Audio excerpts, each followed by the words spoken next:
తెలంగాణలో ఇంటర్మీడియట్ పరీక్షల ఫలితాలు వెల్లడయ్యాయి. ఇవాళ బుధవారం ఉదయం 11 గంటలకు నాంపల్లిలోని ఇంటర్మీడియట్ బోర్డు కార్యాలయంలో విద్యాశాఖ ముఖ్య కార్యదర్శి బుర్ర వెంకటేశం, బోర్డు కార్యదర్శి శృతి ఓజా ఇంటర్ ఫలితాలను వెల్లడించారు. ఇంటర్మీడియట్ ఫస్ట్ సెకండ్ ఇయర్స్ కు సంబంధించిన ఫలితాలను ఒకేసారి విడుదల చేశారు. ఫస్ట్ ఇయర్ లో 60.01%, సెకండ్ ఇయర్ లో 64.19% మంది విద్యార్థులు ఉత్తీర్ణత సాధించారు. నిజామాబాద్ పార్లమెంట్ నియోజకవర్గం పరిధిలోని ఎన్నికల అంశాలకు సంబంధించి ప్రజా ప్రతినిధులు, ఆయా పార్టీలు అభ్యర్థులు ఎన్నికల పరిశీలకులకు ఫిర్యాదులు, సూచనలు చేయవచ్చునని ఎన్నికల రిటర్నింగ్ అధికారి కలెక్టర్ రాజీవ్ గాంధీ హనుమంతు సూచించారు. జిల్లా యువజన కాంగ్రెస్ అధ్యక్షులు విక్కీ యాదవ్ అధ్యక్షతన ఈరోజు కాంగ్రెస్ భవన్లో యువజన కాంగ్రెస్ జిల్లా కార్యవర్గ సమావేశం నిర్వహించడం జరిగింది. రానున్న పార్లమెంట్ ఎన్నికల్లో ప్రతి యువజన కాంగ్రెస్ నాయకులు కష్టపడి జీవన్ రెడ్డిని అధిక మెజార్టీతో గెలిపిస్తే రానున్న స్థానిక సంస్థ ఎన్నికల్లో విజయం సులభమన్నారు.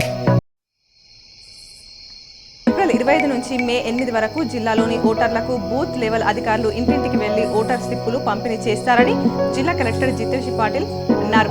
కామారెడ్డి కలెక్టర్ కార్యాలయంలోని ఇన్సిడెంట్ హాల్లో బుధవారం ఆయన రాజకీయ పార్టీల ప్రతినిధులకు పార్లమెంట్ ఎన్నికలపై సమీక్ష సమావేశం నిర్వహించారు. జక్రన్పల్లి మండల కేంద్రంలో శ్రీ ఆదినాథ స్వామి బ్రహ్మోత్సవాలు నేటితో ముగింపు కొనసాగుతున్నట్లు ఆచార్యులు శశికాంత్ ఆచార్యులు తెలపడం జరిగింది.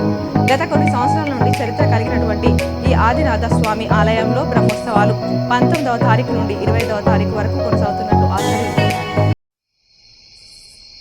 జహీరాబాద్ పార్లమెంట్ నియోజకవర్గ స్థానానికి బీఆర్ఎస్ అభ్యర్థిగా గాలి అనిల్ కుమార్ బుధవారం నామినేషన్ దాఖలు చేశారు. మాజీ మంత్రి హరీష్ రావుతో కలిసి నామినేషన్ పత్రాలను సంగారెడ్డి కలెక్టర్ కార్యాలయంలో ఎన్నికల రిటర్నింగ్ అధికారి క్రాంతి మాట్లాడారు.